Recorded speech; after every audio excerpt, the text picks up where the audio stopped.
Hello everyone. Today let's discuss about past continuous tense.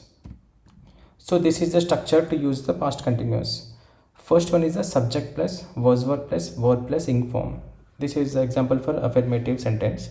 And the syntax for negative is subject plus was not or were not plus verb plus ing form. And for the interrogative form, we have to use was were plus subject plus verb plus ing form. So these are the indicators. It shows that we are using the past continuous as, while, when. So when exactly we have to use the past continuous? To talk about an action going on at a particular time in the past. So for example, at 8 o'clock this morning, I was having breakfast. So we're talking about the completed action. So one more example is, at this time yesterday, we were traveling.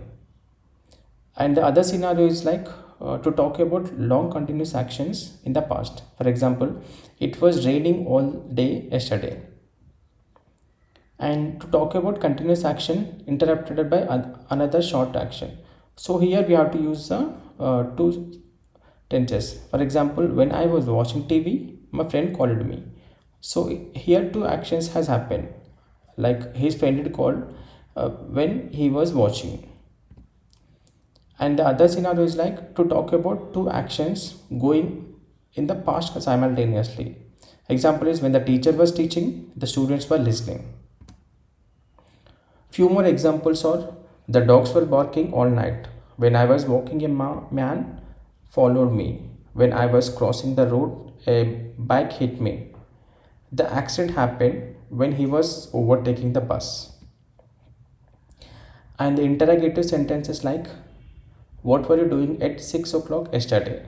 What were you living in 2009? Why were you crying yesterday? So like this, we can use the past continuous tense. Thank you.